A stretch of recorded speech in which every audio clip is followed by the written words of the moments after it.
Hello दोस्तों, आपका RS classes Bandikui में स्वागत है। हम दोस्तों कक्षा 8 का पाठ 5 पौधे एवं जंतुओं का संरक्षण अभ्यास क्वेश्चन आंसर कर रहे थे। उससे आगे करते हैं दोस्तों। क्वेश्चन नंबर 3, वनोन्मूलन का निम्न पर क्या प्रभाव पड़ता है, चर्चा कीजिए। तो वन्य प्राणियों पर वनोन्मूलन का प्रभाव। वनोन्मूलन से लगातार वन क्षेत्र समाप्त होते जा रहे हैं, जिससे वन्य प्राणियों का आवास क्षेत्र समाप्त होता जा रहा है। आवास न मिलने पर कुछ प्राणी मर जाते हैं तथा अन्य किसी दूसरे वन्य क्षेत्र की तरफ दौड़ते हैं, जिससे उस क्षेत्र के जीवों पर प्रभाव पड़ता है। इस प्रकार वनोन्मूलन का सबसे अधिक प्रभाव वन्य प्राणियों पर पड़ता है। इसके बाद में दूसरा है दोस्तों पर्यावरण पर प्रभाव। वनोन्मूलन का पर्यावरण पर प्रभाव क्या है? हम जानते हैं हमारे पर्यावरण में प्राणी जगत तथा वनस्पति जगत दोनों आपस में अनेक पर्यावरणीय साधनों के बीच संतुलन बनाए रखते हैं। यदि वन जिन्हें पर्यावरण के फेफड़े कहते हैं काट दिए जाएं तो पर्यावरण में प्रदूषण तथा असंतुलन फैल जाएगा, जो संपूर्ण जीव जगत के लिए हानिकारक है। गांव या ग्रामीण क्षेत्र पर प्रभाव। वनोन्मूलन का गांव या ग्रामीण क्षेत्र पर प्रभाव। हम जानते हैं कि वे ग्रामीण लोग जिनके गांव वनों के समीप है, अपनी जीविका के लिए तथा अन्य अनेक दैनिक जरूरतों के लिए वनों पर निर्भर रहते हैं। अतः यदि वन काट दिए जाएंगे तो इन लोगों का जीवन बहुत अधिक प्रभावित होगा। शहर और शहरी क्षेत्र पर वनोन्मूलन का प्रभाव। शहरी क्षेत्र में चलने वाले उद्योगों तथा फैक्ट्रियों में वनों से प्राप्त कई प्रकार के कच्चे पदार्थों का प्रयोग किया जाता है। यदि वन समाप्त हो जाएंगे तो शहरों में औद्योगिकरण सबसे अधिक प्रभावित होगा। साथ ही वनोन्मूलन के कारण हुआ वायु प्रदूषण ग्रीन हाउस प्रभाव पर शहरी क्षेत्रों को बहुत अधिक प्रभावित करता है। इसके बाद में पांचवा है पृथ्वी पर प्रभाव। वनोन्मूलन का पृथ्वी पर प्रभाव। वन वर्षा लाने में सहायक होते हैं, CO2 तथा O2 के बीच संतुलन बनाए रखते हैं, वायुमंडल में CO2 की मात्रा को नहीं बढ़ने देते हैं। लेकिन यदि वनोन्मूलन हो जाएगा तो पृथ्वी पर CO2 की मात्रा अधिक होने के कारण ग्रीन हाउस प्रभाव उत्पन्न हो जाएगा। अगली पीढ़ी पर प्रभाव। वनोन्मूलन का अगली पीढ़ी पर प्रभाव क्या है दोस्तों? हम जानते हैं कि वन हमारी प्राकृतिक संसाधन में से एक है। हमारा यह कर्तव्य बनता है कि अपनी प्राकृतिक धरोहर को अगली पीढ़ी के लिए बचाकर रखें, अन्यथा हमारी अगली पीढ़ी वनों से वंचित रह जाएगी और उन्हें वनोन्मूलन से उत्पन्न हुई सभी परेशानियों से गुजरना पड़ेगा। क्या होगा यदि हम वृक्षों की कटाई करते रहे?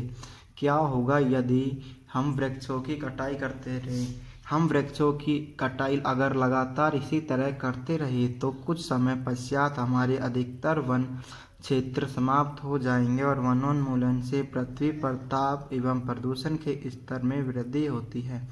इससे भूजल स्तर नीचे गिर जाता है। वनोन्मूलन से वायुमंडल में CO2 की मात्रा बढ़ती है, जिससे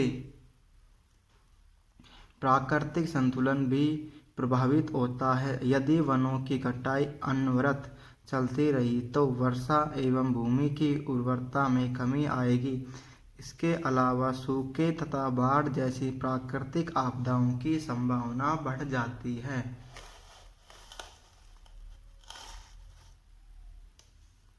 किसी जंतु का आवास बाधित हो। यदि किसी जंतु का आवास बाधित होता है तो यह उस जंतु के अस्तित्व के लिए सबसे बड़ा खतरा पैदा करता है। अगला क्वेश्चन है मिट्टी की ऊपरी परत अनावृत हो रही है।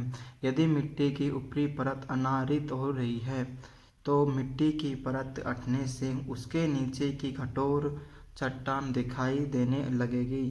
इससे मृदा में ह्यूमस की मात्रा में कमी होती है तथा इसकी उर्वरक शक्ति भी अपेक्षाकृत कम होती है। धीरे धीरे उर्वरक भूमि मरुस्थल में बदलने लगती है, जिसे मरुस्थलीकरण कहते हैं।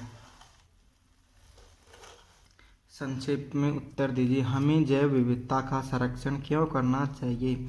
हमें जैव विविधता का संरक्षण क्यों करना चाहिए? हमें हमारी जैव विविधता को बचाना चाहिए क्योंकि एकल जीव का पृथ्वी पर अस्तित्व संभव नहीं है। जैव विविधता के कारण ही पृथ्वी पर जीवों में संतुलन बना रह पाता है। इसका ख है संरक्षित वन भी वन्य जंतुओं के लिए पूर्ण रूप से सुरक्षित नहीं है। क्यों? संरक्षित वन भी वन्य जंतुओं के लिए पूरी तरह सुरक्षित नहीं है क्योंकि कुछ लालची लोग अपने निजी फायदे के लिए यहाँ पर रहने वाले जानवरों का शिकार करते हैं।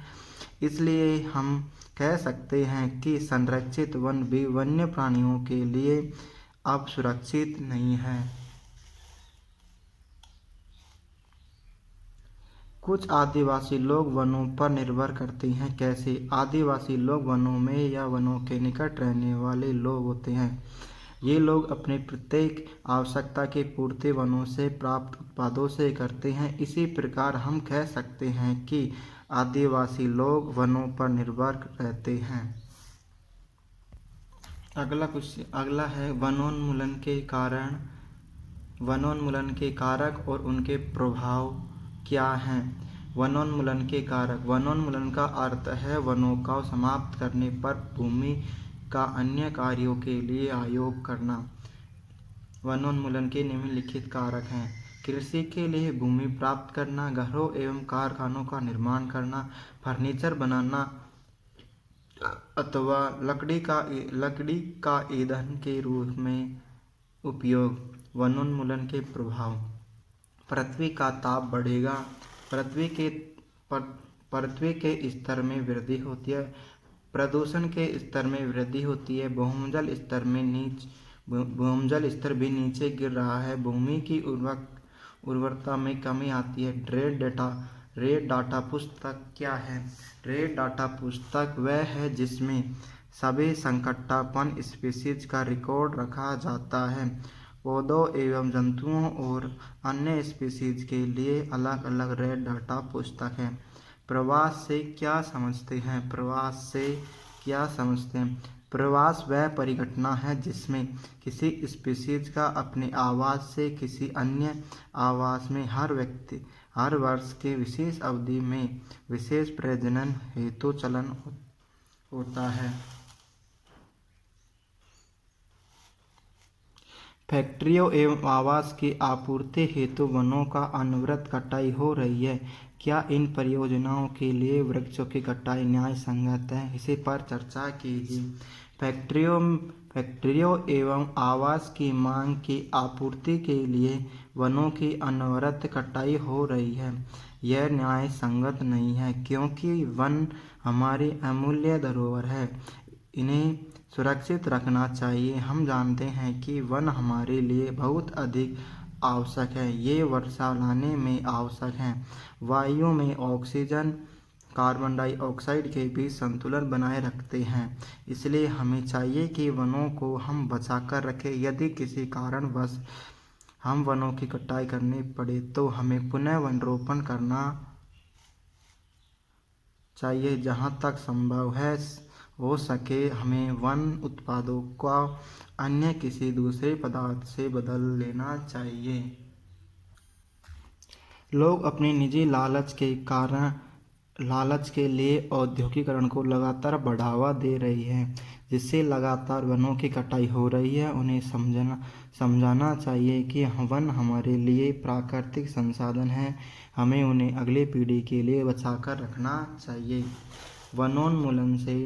वनोन्मूलन से वर्षा दर किस प्रकार कम हुई है, समझाइए। वनों के विनाश के कारण कार्बन डाइऑक्साइड के उपयोग में कमी आई है, जिससे वायुमंडल में इसकी मात्रा बढ़ गई है, क्योंकि कार्बन डाइऑक्साइड के द्वारा उत्सर्जित ऊष्मीय विकिरणों को अवशोषित कर लेती है। अतः इसकी कम मात्रा के परिणाम स्वरूप विश्व उष्ण हो रहा है। पृथ्वी के ताप में वृद्धि के कारण जल चक्र का संतुलन बिगड़ गया है, जिससे वर्षा दर में कमी आई है। इसके बाद में अगला क्वेश्चन, हमें कागज़ की बचत क्यों करनी चाहिए? उन कार्यों की सूची बनाइए जिनके द्वारा आप कागज़ की बचत कर सकते हैं। हमें कागज़ की बचत वनों को बचाने के लिए करनी चाहिए। लगभग 1 टन कागज़ बनाने के लिए 17 वृक्षों की आवश्यकता पड़ती है। कागज़ की बचत से वनों के साथ साथ हानिकारक रासायनिक पदार्थ, जल तथा ऊर्जा जो इसको बनाने में प्रयुक्त होते हैं की भी बचत होती है। अतः निम्नलिखित कार्यों के द्वारा कागज़ की बचत की जा सकती है। पुनः चक्रण, पुनः उपयोग, ध्यानपूर्वक उपयोग, जन जागरूकता अभियान चलाकर। यदि दोस्तों आपको हमारी वीडियो अच्छी लगी है तो हमारी चैनल RS क्लासेस बांदीकुई को सब्सक्राइब करें।